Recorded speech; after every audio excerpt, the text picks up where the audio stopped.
एक कंजूस जिससे भगवान को भी हार मानना पड़ा। एक समय की बात है, एक बहुत ही कंजूस व्यक्ति था। उस व्यक्ति का नाम दानचंद था। उसके पास धन तो बहुत था, परंतु उसने कभी किसी को दान नहीं किया था। उसने प्रण ले रखा था कि जीवन में कभी किसी को कुछ भी दान नहीं करना है। उसके घर से कुछ किलोमीटर दूर गंगा नदी बहती थी, परंतु वह कभी गंगा स्नान करने नहीं गया, क्योंकि गंगा स्नान करने के बाद पंडित पुजारियों को कुछ दान दक्षिणा देनी होती है। गंगा स्नान के बाद दान करना पड़ेगा। इसी डर से वह कभी गंगा स्नान करने नहीं गया।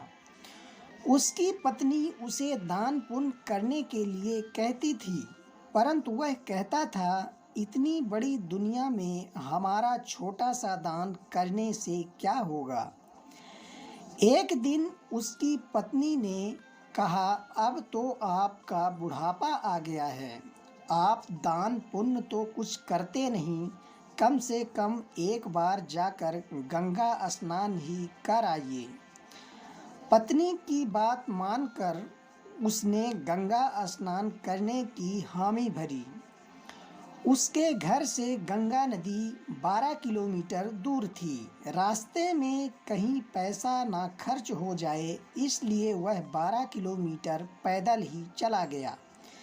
जब जानचंद गंगा नदी के किनारे पहुंचा तो उसको लगा कि घाट पर जाएंगे तो पंडित को दान दक्षिणा देना पड़ेगा, इसलिए वह स्नान करने मुर्दा घाट चला गया।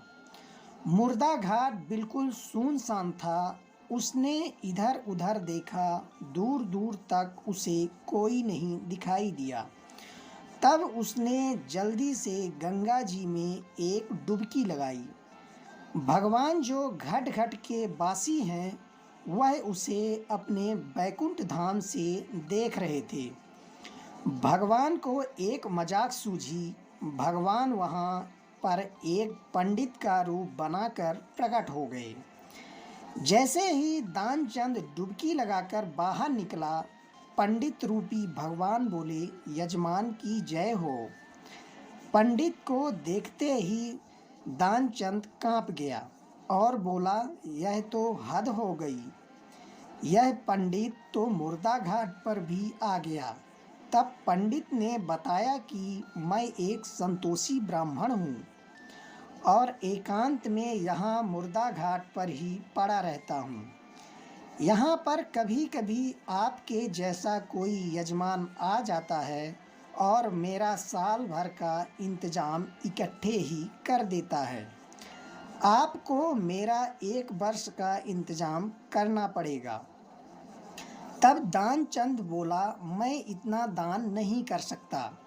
तो पंडित बोले, दान तो अपनी श्रद्धा के ऊपर होता है, इसलिए आप 6 महीने का ही इंतजाम कर दो। दानचंद बोला, मैं 6 महीने का इंतजाम नहीं कर सकता। पंडित बोले, तो 3 महीने का ही कर दो। तब जानचंद बोला, नहीं पंडित जी, 1 महीने का ही कर दो। तब ध्यानचंद बोला, मैं 1 महीने का तो क्या, मैं 1 दिन का भी इंतजाम नहीं कर सकता। अब पंडित ने कहा, आपको कुछ ना कुछ तो दान करना ही पड़ेगा, नहीं तो हम आपको जल से निकलने नहीं देंगे। मेरे पास अभी तो कुछ नहीं है, इसलिए मेरे घर आकर 1 आना ले जाना। पंडित ने दानचंद को 1 आना दान करने का संकल्प दिलवा दिया। दानचंद ने सोचा, मेरा घर तो यहाँ से 12 किलोमीटर दूर है, यह पंडित 1 आने के लिए इतनी दूर थोड़ी आएगा। इसलिए वह संकल्प लेकर अपने घर आ गया। घर पहुँचते पहुँचते शाम हो गई। वह इतनी दूर चलकर आया था, इसलिए वह थक गया था। वह सोने ही जा रहा था, तभी उसके दरवाजे पर उस पंडित ने दस्तक दी। पंडित बोले, यजमान की जय हो। तब ध्यानचंद की पत्नी ने दरवाज़ा खोला। वह पंडित को देखकर ध्यानचंद के पास गई और पूछी, क्या पंडित को कुछ देने को कहकर आए थे? तब ध्यानचंद बोला, हाँ, मैंने एक पंडित को 1 आना देने का संकल्प लिया है। पत्नी बोली, वह पंडित जी अपना 1 आना लेने के लिए दरवाजे पर खड़े हैं। ध्यानचंद ने सोचा, वह पंडित 1 आने के लिए इतनी दूर आ गया है। ध्यानचंद ने पत्नी से कहा, जाकर उस पंडित से कह दो कि यजमान बीमार हैं, इसलिए 3-4 दिन बाद आएं। फिर उसकी पत्नी ने पंडित से बोली, महाराज, मेरे पति आज इतनी दूर पैदल चलकर गए थे, इसलिए वह बहुत थक गए हैं और बीमार हैं, इसलिए कुछ दिन बाद आएं। पंडित बोला, धन मिले या ना मिले, लेकिन वह हमारे जजमान हैं। यजमान बीमार हैं और पंडित चला जाए, ऐसा नहीं हो सकता।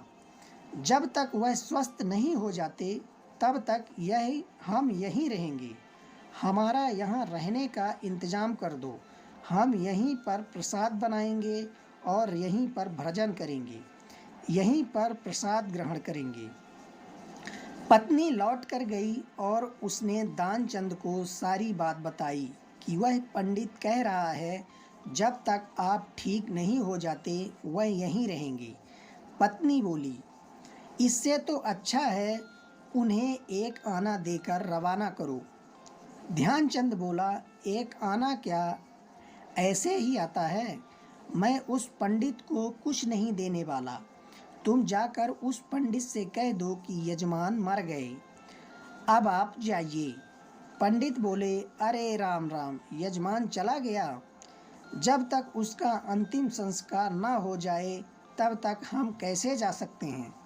पंडित बोले, तुम महिला हो, कहाँ कहाँ भटकती फिरोगी? हम सारे गांव में यजमान के मरने की खबर किए देते हैं। पंडित जी ने सारे गांव में खबर दे आए कि ध्यानचंद जी मर गए। फिर सारा गांव ध्यानचंद के घर इकट्ठा हो गया।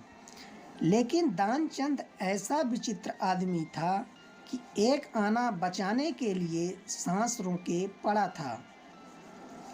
गांव के लोगों ने ध्यानचंद को मुर्दा समझ के बांध लिया। अब उसकी पत्नी सच में रोने लगी और रो रो कर बोली, यह मरे नहीं हैं। गांव वाले बोले, बहन, ये तो तुम्हारा मोह है, जाने वाला तो गया, इसलिए धीरज रखो। पत्नी बोली, अरे किस बात का धीरज रखूं, यह मरे ही नहीं हैं। गांव वाले ध्यानचंद को बांधकर अंतिम संस्कार के लिए ले गए।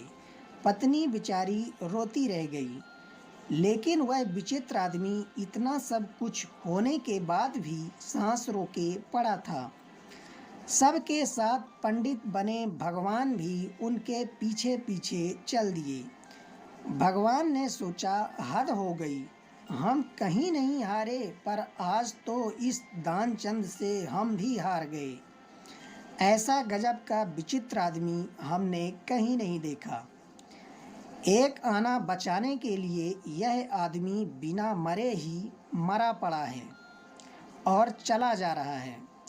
जब ध्यानचंद को लकड़ियों पर रख दिया गया और केवल आग लगानी शेष थी, तब पंडित रूपी भगवान बोले कि यह हमारे जजमान थे, हम उनकी मुक्ति के लिए उनके कान में कुछ मंत्र बोलेंगे। भगवान उसके कान के पास मुंह लेकर गए और बोले, मैं भगवान विष्णु हूँ, मैं बैकुंठ से तुमसे नाता जोड़ने आया हूँ। तब ध्यानचंद ने जैसे ही सुना कि भगवान विष्णु बोल रहे हैं, उसने धीरे धीरे आंखें खोली, लेकिन जैसे ही उसने देखा कि यह तो पंडित है, उसने फिर से आंखें बंद कर ली। भगवान बोले, हम हार गए, हम तुमसे कुछ नहीं लेंगे, तुम ही हमसे कुछ मांग लो। तब ध्यानचंद धीरे से बोला, वही 1 आना छोड़ दो। बस पंडित रूपी भगवान तथास्तु कहकर वहाँ से चले गए और दानचंद आंखें खोलकर उठ बैठा।